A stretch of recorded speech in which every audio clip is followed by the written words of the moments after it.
Hi guys, girls and boys, welcome back to my channel.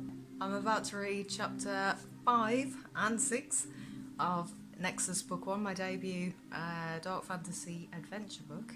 If you've missed 3 and 4 or 1 and 2 even, if you've just tuned in and you have no idea who I am, why I'm talking to you, I'm an author slash all-round creative jack of all trades, yes. I'm reading to you under the influence of wine, of course. Yeah, so if you're into dark fantasy or horror or monsters, demons, if you're looking for a bit of escapism from this fantastic reality, you know, the Matrix and all that, it's available on Amazon as a paperback, which would be that. Try not to catch your ring light. And also a Kindle ebook as well. So chapter 5. The waitress's alarm clock rang through her ears. Another blissful day at the grind. She groaned her lack of appreciation of being woken up so early and clicked off the offending alarm. Brianna reluctantly threw off the all too comfortable duvet and heaved her body from the bed.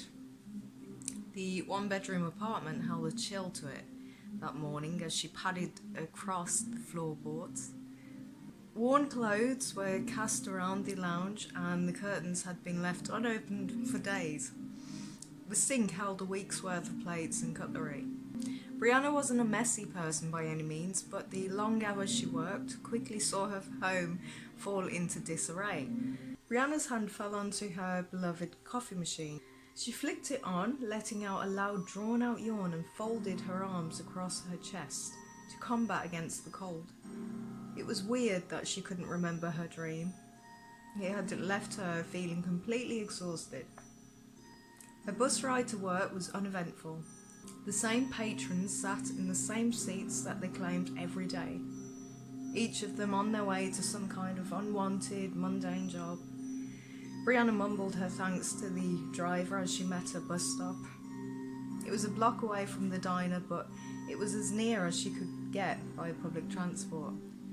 The morning lull passed by soon enough and the lunchtime rush was in full swing.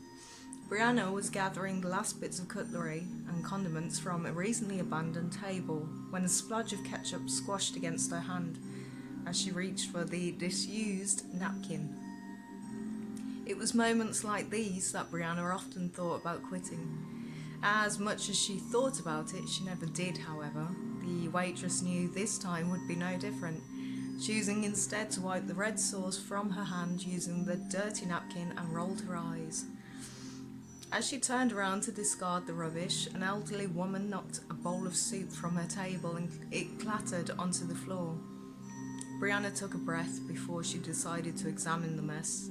She bit her tongue to save swearing at the clumsy woman after seeing that the soup had splattered up her work uniform. "You've got to be kidding me," Brianna exhaled as the elderly woman leaned precariously from her chair to retrieve the fallen bowl. Instead of watching the pensioner fall and break her hip, suitable karma, Brianna mused, the waitress decided to intervene. "It's fine, I got it." Brianna knelt to clear the mess. She jumped when the old woman grabbed her wrist. "Hey!" It was Eiley. The elderly Sooth yanked Brianna to her and dipped her head forward. "Some messages won't be as clear. You'll see without eyes." "Brianna!" her boss Doug called from behind the bar.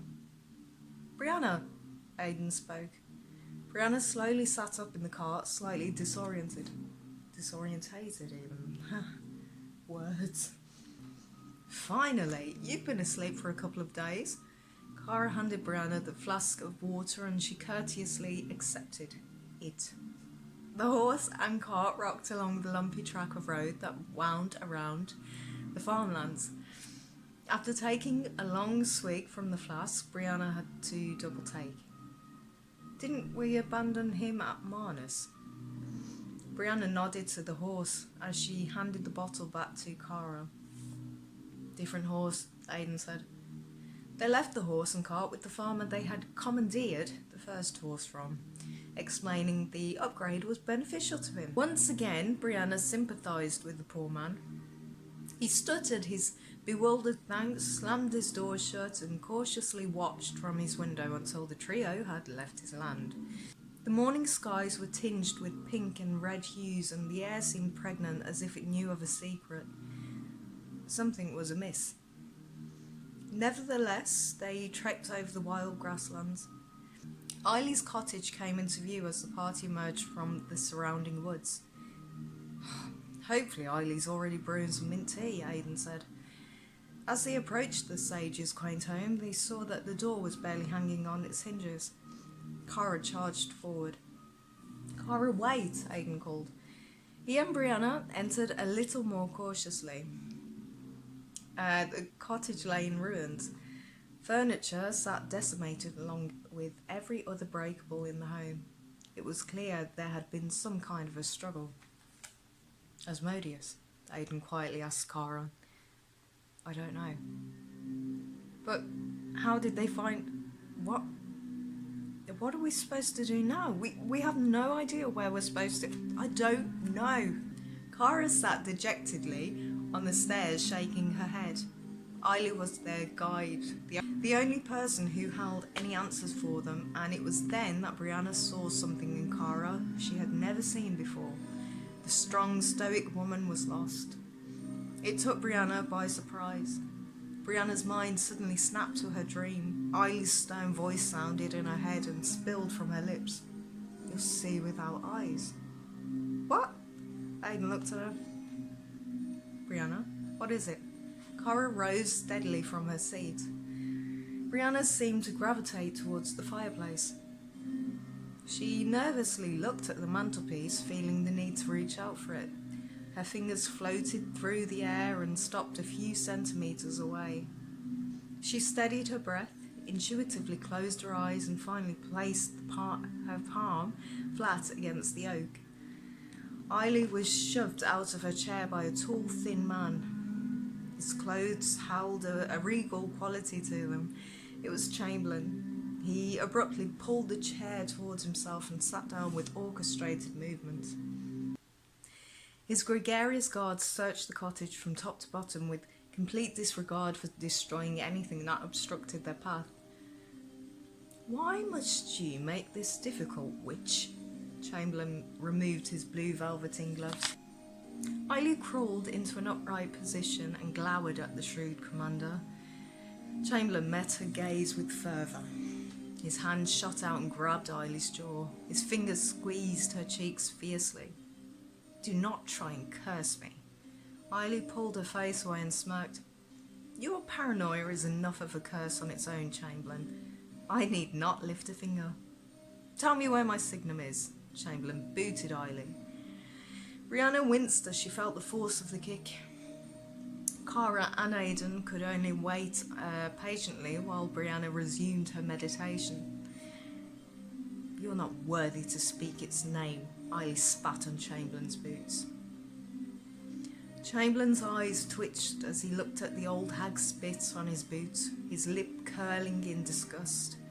His jaw clenched, causing a vein to protrude in his neck. He sat back down and took a deep breath. His jaw unclenched. Why are you protecting miserable thieves? Chamberlain cocked his head to one side. Unless you know who these thieves are, perhaps even you hold an attachment to them. Will it please you to know their fate when I find them? Eiley turned to the fireplace and whispered into the ashes.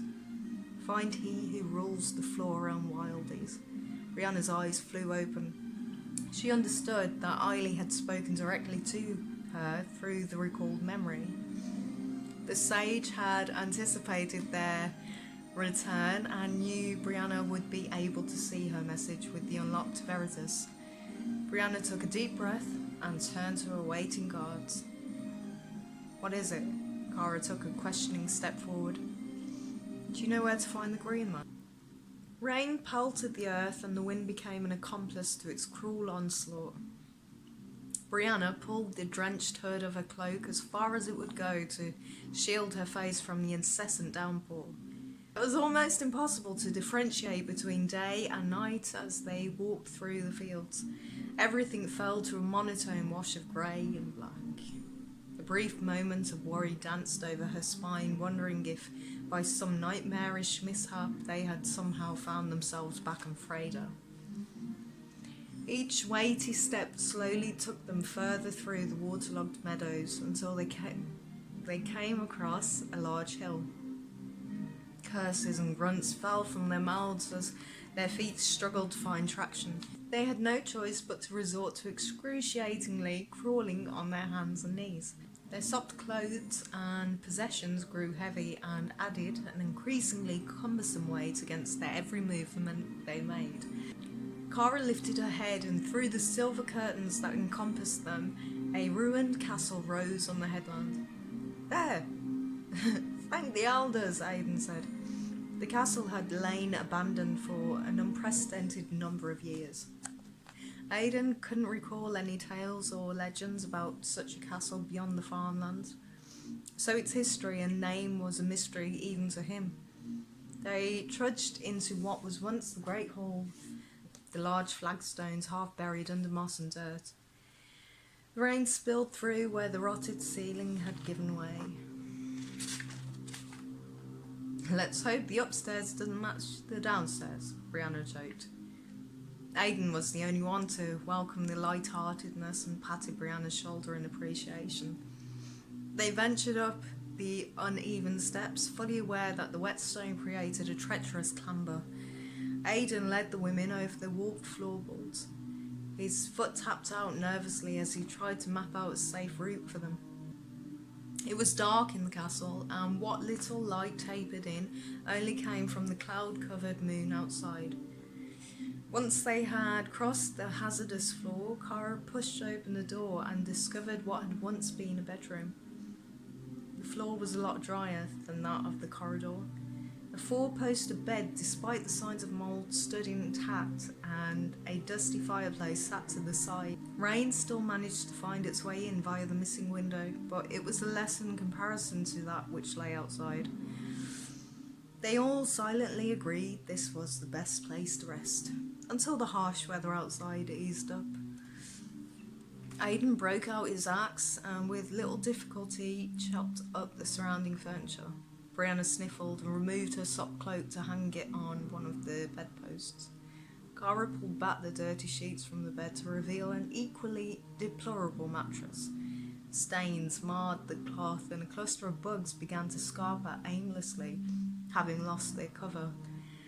Cara and Brianna simultaneously turned their noses up at the very thought of laying down on it. He failed attempts due to the cold that had taken a hold of his hands. Aidan finally got a fire going.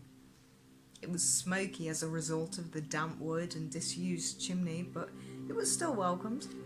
The trio huddled around the modest fire, trying to absorb what little warmth it threw out. I wonder who lived here, Brianna said. As far as my memory serves, there aren't any castles past these lands. Not till you reach Captors. Aidan poked the fire with his sword. It's strange that it's here to begin with. Eiley said the veils between the realms are becoming weaker, Cara whispered. Realms? Brianna asked. Yes. Like parallel worlds or universes. Except they aren't parallel. They're all connected, like a spider's web. It's the Nexus. The events that take place in one realm affects the others. No one but the elders knows exactly how many realms there are, but certainly more than just yours and ours, Aidan spoke. It is possible as the veils become more transparent, certain elements cross over, such as this homely place. So this place is like a ghost castle or something? Brianna scrunched her brow in confusion. Or something, Cara said, more seriously than she had intended to, and stood up. I'm going to take a wander. Aidan smiled to himself and waited for Cara to exit the room before turning to Brianna. That's her way of saying she needs the bathroom. Brianna smirked. She watched silently as Aidan added another piece of broken chair to the fire. She wondered what his background was. Do you have a family? Aidan's eyes lit up and he nodded. My wife, Darlise, and my boy Keon. Where are they? Brianna stretched her legs out and rubbed her hands together. Eulenberg. It's a small island just west of here. The smile on Aidan's face lingered and he relaxed back on his hands, watching the fire take to the newly added fuel. The land is just right. In summer, the air is so sweet. Oranges, lemons, apples. The grapes there grow twice the size of those here, so it's safe to say we produce better wine. There's no need to import or export. Everything you could possibly need is there. So pure, untouched by the horrors of the outside world. It's a small piece of Empyrean, Darlise always says. Aidan's fond smile wavered and he shuffled uncomfortably. His jaw tensed and he took a deep breath.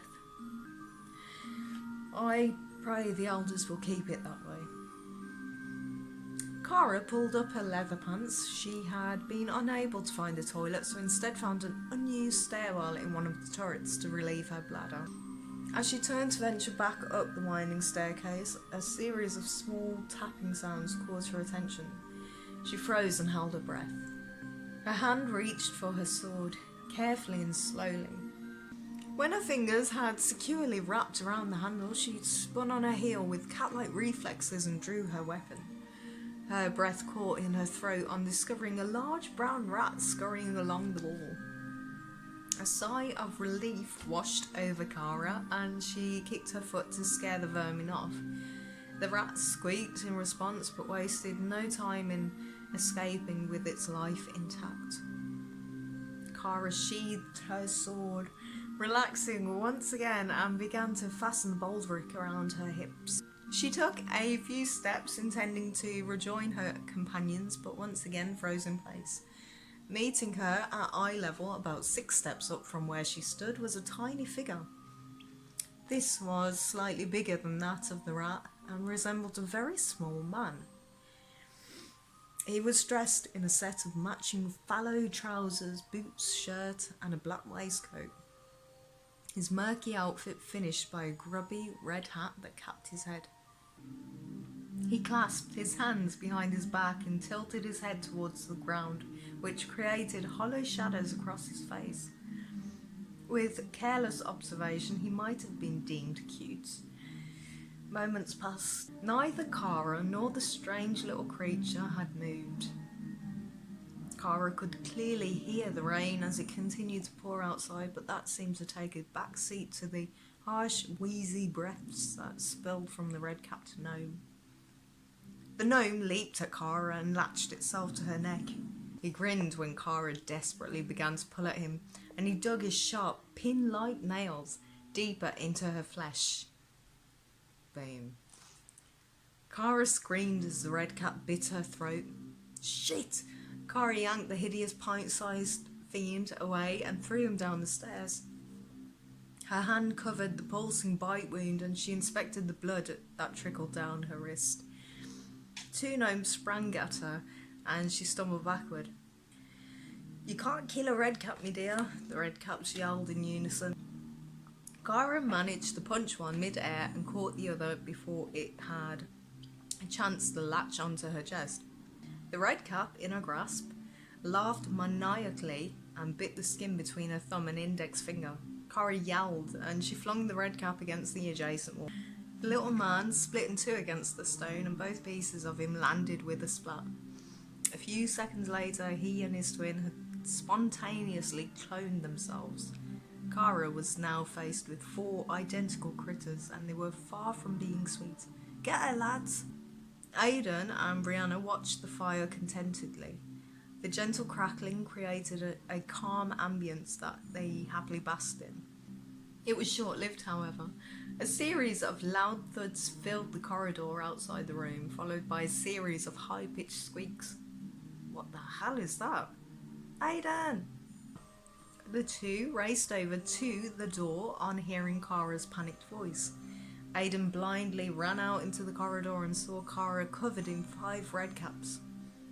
Several others excitedly chased close behind. Kara managed to pluck 2 of the violent gnomes from her back and pummeled their heads in with her foot.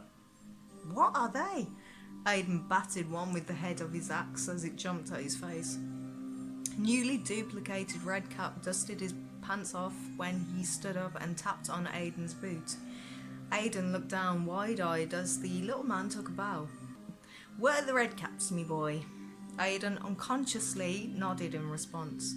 The same courteous redcaps, and he jumped up and bit Aidan's thigh. He hissed in pain before swatting the small brute away and crushing it with the handle of his axe. Kara aimlessly threw one redcap and it broke into chattering giggles as it realised it was flying towards Aidan. Ah! Aidan swung his axe in disgust and watched in complete awe as the redcap's divided body transformed into 2 fully formed replicas. "You aren't all too bright, are you?" One redcap gloated before Kara decapitated him with her sword. "Ooh, they've got a redhead lass with them, lads." Another pointed at Brianna, who shuddered as if she'd seen a huge spider and instinctively kicked it away from the door. The latest pair of redcaps that formed from this helped one another up. "She's got a bit of a temper too." Kara and Aidan tugged each other towards the safety of the bedroom. They slammed the door on the army of bloodthirsty gnomes and held it in place.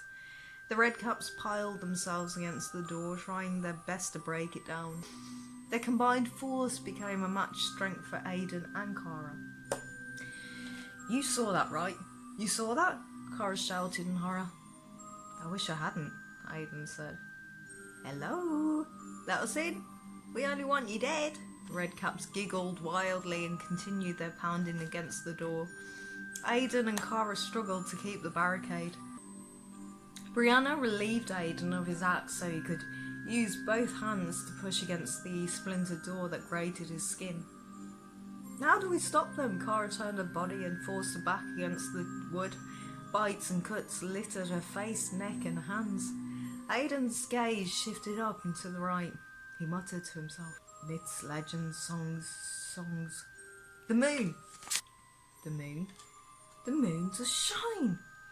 Kara's lips parted and she stared at her friend. She met Brianna's equally bewildered eyes as Aidan began to hum. "It's a song," Aidan said. "We're gonna die, aren't we?" Brianna sobbed to Kara. "Yes, you are," the redcaps shrieked back before laughing amongst themselves. "Piss off, you creepy little bastards," Brianna responded. Never in her life or a million years did she imagine her demise would be at the hands of psychotic evil gnomes. "It's a song. That's not helping," Kara finally screamed. Aidan began to hit his fist against the door, sounding out a steady rhythm despite the continual battering from the other side. "Her pale face keeps my soul safe against the evil beasts and fiends. And troubles come, but still my love protects me with her crescent smile above."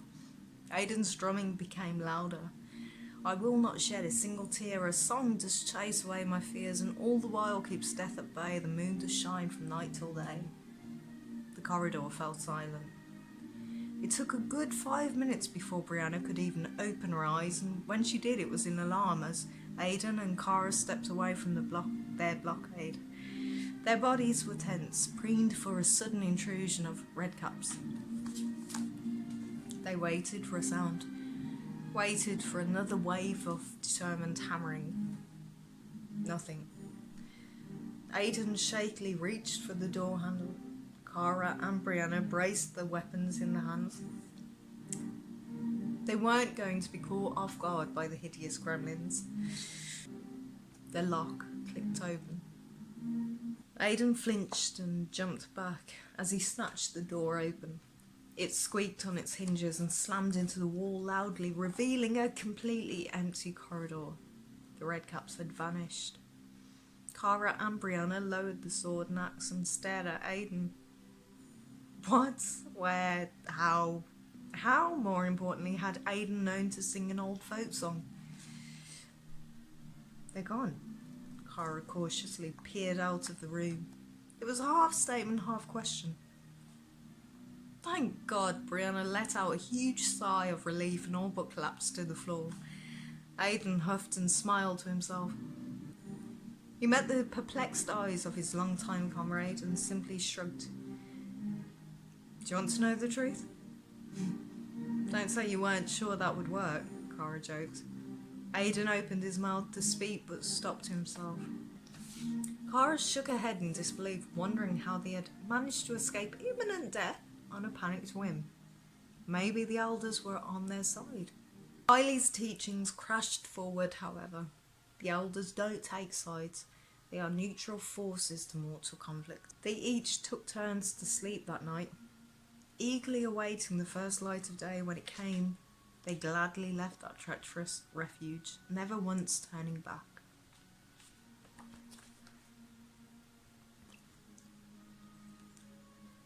That is chapter 5. I think that was nearly an hour. Oh my god, wow. I'll try and edit it out, I think, hopefully. Chapter 6. The blackberry bushes drew in the animals and the insects with its picture-perfect fruit. The songbirds sang brightly as they ate the wild fruits and merrily danced through the air above. They glided past the trio's head and watched them curiously from the branches up high. Cara too fell under the spell of the shiny blackberries and picked at them gratuitously, taking care to avoid the sharp brambles that guarded them. The fruit presented a bittersweet burst of tang to her palate. Her wounds, sustained from the redcaps 3 days prior, had almost fully healed and resembled little mosquito bites. An hour passed by for the heroes when the thicket of woods they were treading through became denser. The smaller, skinnier trees they had weaved in and out of were enveloped by much larger ones. "Do you feel that? The air's changed. I think this is it," Aidan announced, and sure enough he was right. They had entered the ancient ashling forest. It was said in the beginning, the forest was the cradle in which all living creatures sprouted from. Some even suggested that the elders resided in the forest, adding to its enigmatic quality. The tall redwoods and fir trees were thousands of years old, each standing proud in place, stretching up to the cerulean skies. The moss that crawled over the forest floor was almost emerald in shade, and along with the mighty tree trunks around glittered under the filtered golden sunlight. Wildflowers seemed to bloom in every crevice of earth, rock and tree. For centuries, many a king and queen had tried to claim the forest as their own, to no avail. Eventually it was deemed quite adequately as no man's land after stories of whole armies had reached the forest's edge and retreated in complete terror. One story was passed down through the years claiming that the forest possessed merciless spirits. Yet the warmth and freshness of the woods instilled a deep, unspoken calm upon the party as they ambled through. The musky cologne of the earth filled their nostrils, while their ears drew in a lone woodpecker's call as it sailed through the primordial trees. Sunlight flickered through as the leaves swayed to the crest of the breeze. Brianna almost strained her neck to catch a glimpse of the golden light that peeked through. In her daze, she walked straight into Cara's back. A hand was flung over her mouth before she could even utter an apology. Cara yanked her down into a crouching position and pointed over Aidan's shoulder. There, in a small mossy clearing ahead of them, sat a pale humanoid being, about the size of a child. Atop its head, protruding out of messy myrtle green hair, were a pair of flaxen deer-shaped antlers. Its head was dipping down to take feral bites out of an even smaller creature in its hand. From their vantage point, it was hard to make out exactly what it was eating, something that was once alive anyway. Blood dripped from its mouth onto the pasty white skin of its chest. Loud, sloppy chewing noises filled the glade. Its mouth hung open after another bite, and its head turned towards the trio's direction. Piercing emerald green eyes stared hard into the ferns. The fawn-like creature cocked its head to the left, then slowly to the right, and inhaled deeply. Two men still dared to enter the Ashling forest. It was an inhuman voice, but resembled that of a croaky elderly woman. Aidan slowly bobbed up from their leafy camouflage, followed by Cara and Brianna. Cara noticed her friend reach for his sword and gently halted his movements. She led the comrades out of their hiding place and took a few tentative steps towards the creature. The trees whispered eagerly and the scurrying of wildlife became more audible. Even the light footsteps of rabbits and mice could be heard scampering across the forest floor. The three humans glanced around in awe, and the sylph-like creature copied their actions. Its movements were similar to that of a meandering snake. A chalky arm wiped at its bloodied mouth before tossing the half-eaten meal aside. Brianna saw that the discarded scraps had arms, legs, and curiously had wings. A fairy? Well, that had once been a fairy, at least, before being captured and fiendishly ripped to shreds. The fawn sniffed the air jerkily and fixed its eyes on Brianna. It rose like a charmed cobra out of a wicker basket and took an assured step forward.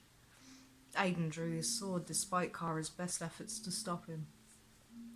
The fawn hissed through bloodied teeth at the movement, and a whirlwind of panicked birds and animals shrieking and whooping filled the air. Cara placed a reassuring hand on Aidan's shoulder and he reluctantly replaced the blade in its scabbard.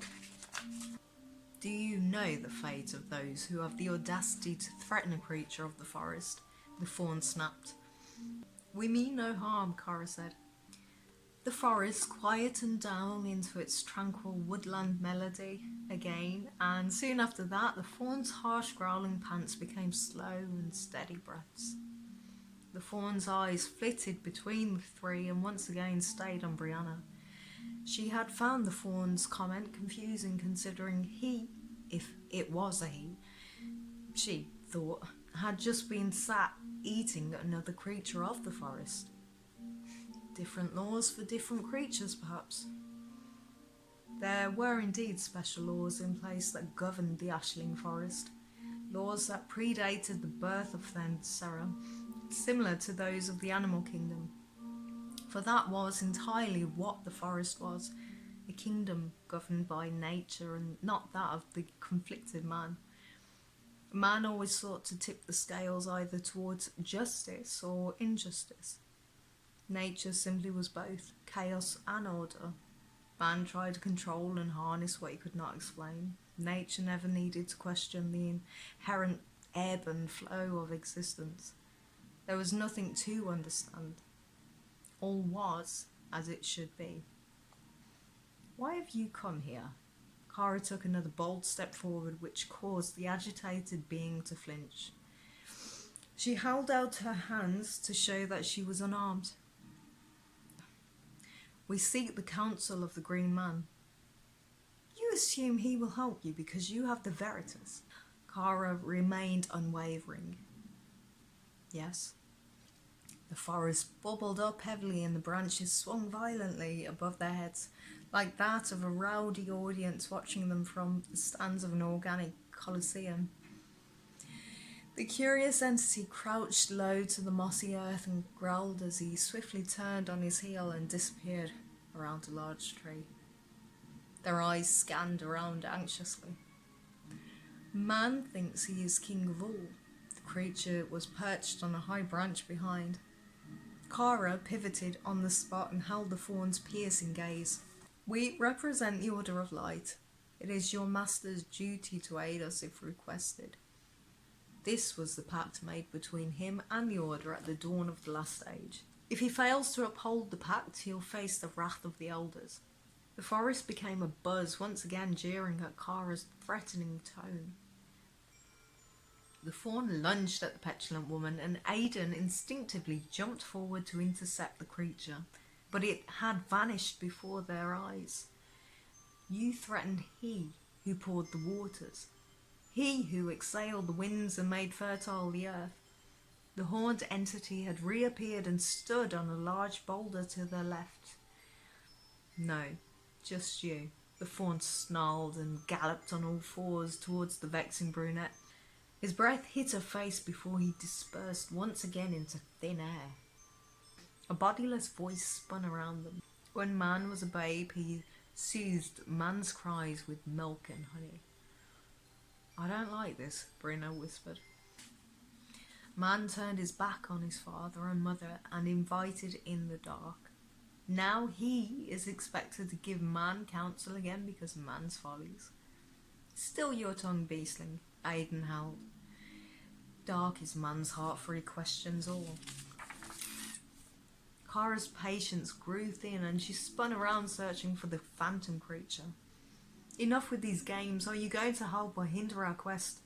Even the creatures of the forest must abide by the elders.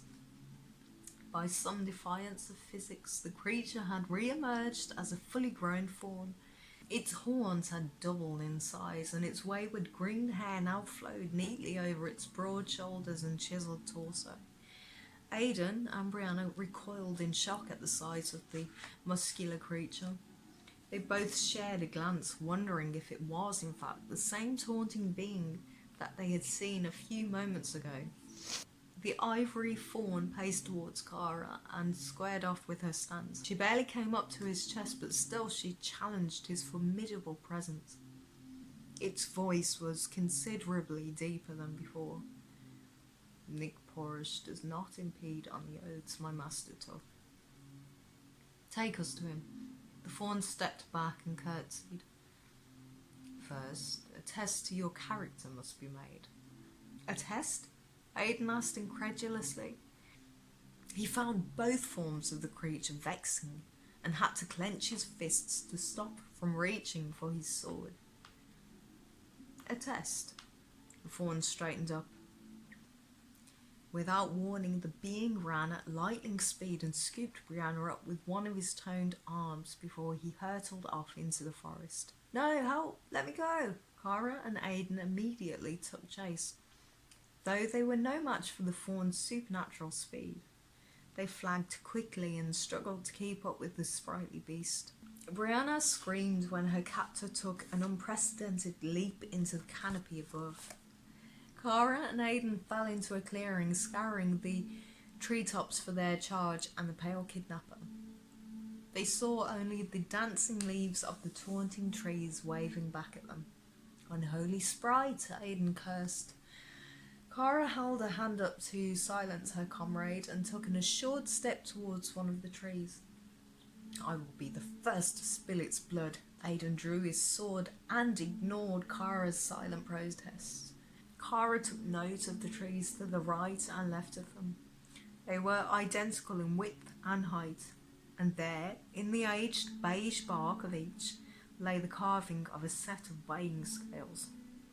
Come out and fight, Aiden howled into the arched branches above, which responded with the frenzied rustling of their leaves, taunting the hero further. It worked. The bald-headed man raised his sword a metre above his head. If the creature wouldn't come down, he would cut down the entire forest. Aiden, his sword missed his intended target on hearing his comrade's discerning voice.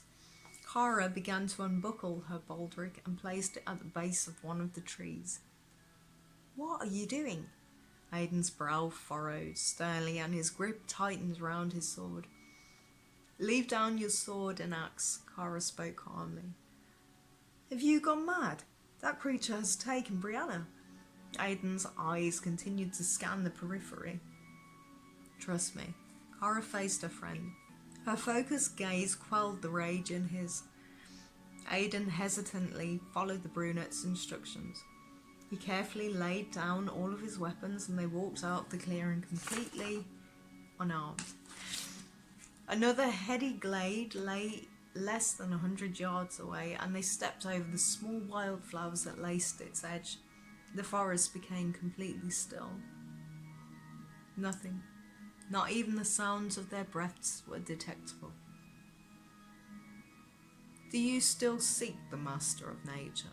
The fawn's disembodied voice circled down from the branches, but its figure remained invisible.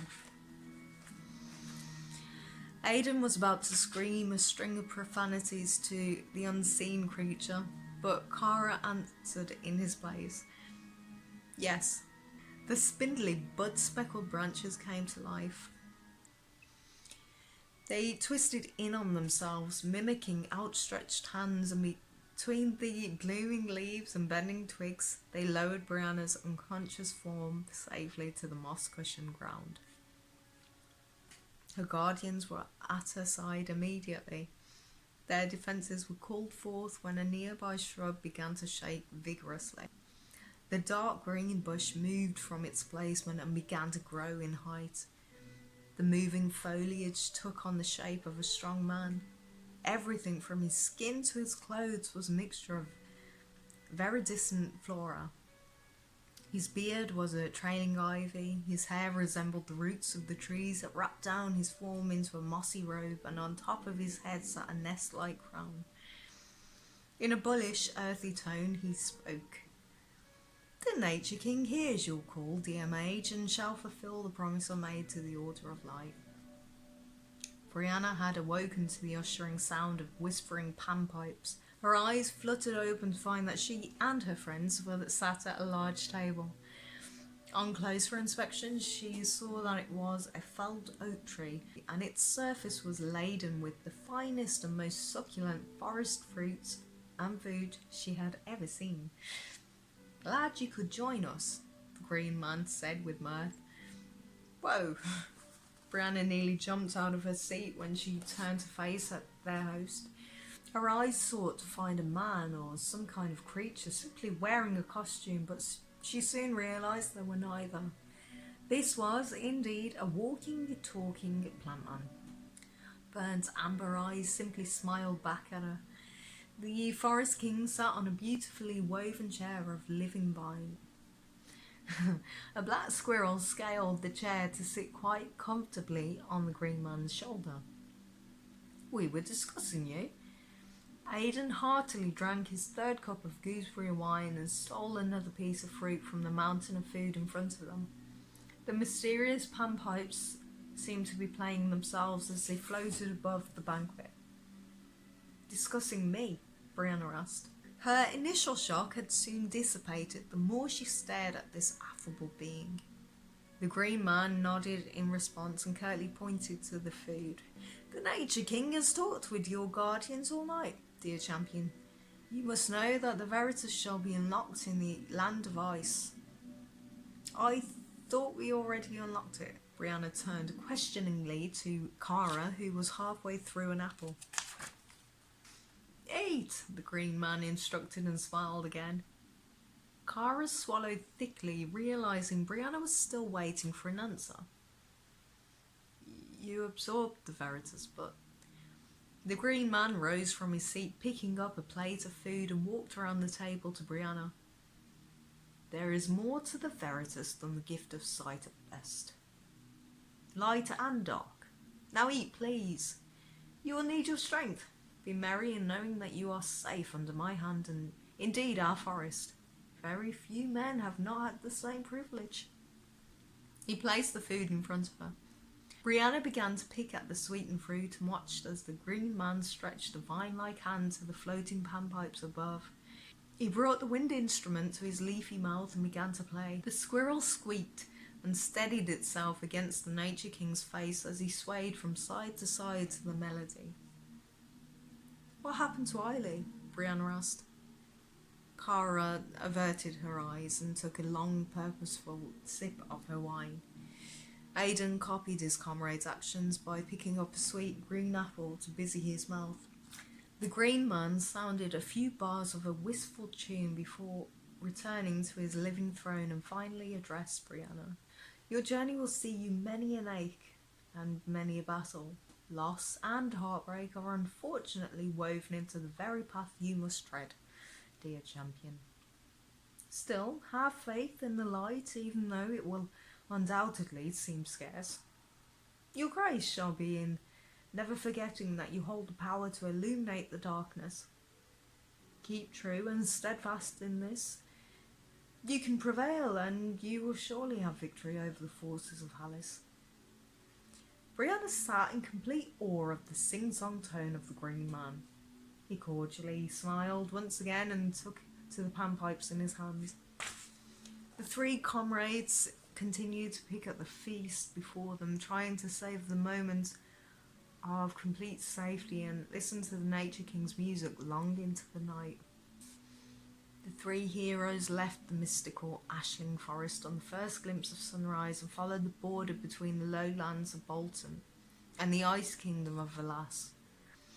The Nature King had told them that the key to unlocking the ultimate power of the Veritas lay with meeting Queen Rio, the Ice Queen herself. They had walked from sunrise to sunset and had stopped at Macnam, a small village renowned for its iron trade with Capitus. Being so close to the Ice Kingdom, their first stop on entering the village was to visit the local tailor's emporium. Aidan tried to tactfully haggle the price down on 3 sheepskin coats. 20 pieces, you won't find a better price. The tailor grinned at Brianna. 15, Aidan said. How about 15? And a minute alone with this one. The tailor ran a single finger along Brianna's shoulder. Cara shoved him into a clothes rail and drew her sword. All I said, I suggest you keep that tongue still before I cut it off and feed it to that dog outside, Cara snapped. The snivelling tailor nodded to Aidan. 15 it is. News travelled fast in the small village, and Mrs. Wyland, a lonely widow, offered the 3 travellers lodgings after hearing of their arrival. Her cottage wasn't grand by any means, but her price of a bed and complimentary goat stew made up for that. The aged woman had sheltered many a wayfarer over the years, taking comfort in having someone new to talk to each time. She was extremely inquisitive about her current guests and in turn volunteered her life story. She and her husband had married just out of their teens. He was a miner and she was the daughter of a baker. They had 3 children, a girl who died of cot death and 2 boys who subsequently left Matnam for the bustling city of Capitus when they turned 16 and 18, both in search of their fame and fortune. Cara internally cringed as the old woman droned on and the morbid conversation seemed to last long past their meals. Aidan sensed the evident discomfort in his friend and found it amusing to watch as Cara adjusted her posture numerous times and rolled her eyes each time their host began a new sentence. A few tears were shared on Mrs. Wyland's part when Brianna asked about what had happened to the widow's husband. He had died in a mining accident nearly a decade before. The older woman wiped at her eyes before sighing. That was many years ago. Have you a sweetheart, Brianna? No. I mean, there was Leon, but things didn't really work out between us. He was too serious for me, or I don't know, maybe I wasn't serious enough for him. I mean, he was a cop, so there was that, but I guess we weren't right for each other. We never really made it past Friday night takeout, Brianna said. Mrs. Wyland's brow furrowed as Brianna spoke. She squeezed the redhead's hand reassuringly. Well, with your looks, I'm sure you'll have no problem finding a husband soon. Brianna choked and spluttered on her tea. A husband? Oh, no. Marriage has never been... I mean, you know, why rock the boat? I'm happy keeping things casual. Not that I'm saying I sleep around or anything. I think we should all get some sleep, Cara said. She asked Mrs. Wyland where they would all be sleeping for the night, and the kind widow showed her guests to a spare room that had once belonged to her sons. 2 cots and a straw mat were set up for them before the woman bid them a warm good night. Aidan all but fought Cara for the straw mat, both being too stubborn and gracious to see the other sleep on the floor. Cara reluctantly caved and took the other cot, secretly relishing the opportunity to sleep in a bed. They all slept surprisingly well considering the cold dampness of the room. Aidan woke before his 2 female counterparts and silently yawned into his shoulder as he sat up. A crick had formed in his neck from the sleeping on the floor, and he wearily stretched his head from side to side. Throwing back his cloak and the flimsy woolen blanket Mrs. Wylan had provided, he crept out of the cottage and walked to the end of the garden to relieve his bladder. A yawn clawed its way out of his mouth yet again, and his breath fogged against the crisp morning air. The small village could be seen a few miles away, nestled between the sloping hills that marked the border. Behind that, nothing but fields and valleys which rolled and stretched long into the dawn. It was quiet and completely still, until something on a distant road grabbed Aidan's attention. He squinted hard and pulled up his slacks. We have to leave now. Aidan shook Cara and Brianna awake. Chamberlain had sent his men as far and as wide as his power would merit. Eiley had proven to be of no use to him, so he and his sadistic torturers had turned their attention elsewhere. Jasper Fuller. Key pieces of information had been painfully extracted from the tight-lipped thief and had led Chamberlain to the Chesil Tavern. This, in turn, had produced some interesting stories from the patrons about two women and a man meeting Valère after he had cheated his way through a game of cards. Mrs. Wylan had heard panicked, hushed voices from behind a closed bedroom door. When her guests had slipped out of the house, she raced over to the window and caught a glimpse of the trio disappearing over one of the hills. Her mind spun wildly with possible stories of who they were. If she had known before seeing the wanted poster plastered on the village hall later that day, she would never have invited them into her home. Guys, girls, non-binds, that is chapter 6, and that is where I leave these interesting read-throughs. Interesting, hopefully for you. Lovelies out there. Wow, if anything it proves don't do anything under the influence, maybe. Or do everything under the influence. Cue applause. Let's cue applause.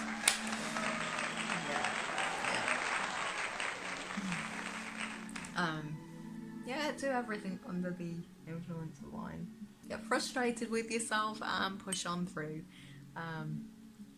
That's the best way to tackle life, I think, maybe. I hope you enjoyed that. If you want to find out what happens next, please do buy the book. Drop a link to the paperback and ebook down below. This is just stewed wine and it's really affected me. Wow. But yeah. Yeah, let me know what you thought, what you think's going to happen, and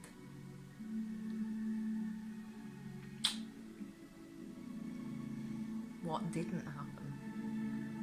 What should have happened. What didn't happen? I don't know, I'm gonna have to watch this back. I have no idea what I've just said. As always, I think I'm going to leave it at that. Subscribe, guys, girls, non-binds. Anyone who wears glasses, anyone who doesn't wear glasses. That's it. Yeah, I think that's it. Okay, bye. Hi guys, girls, not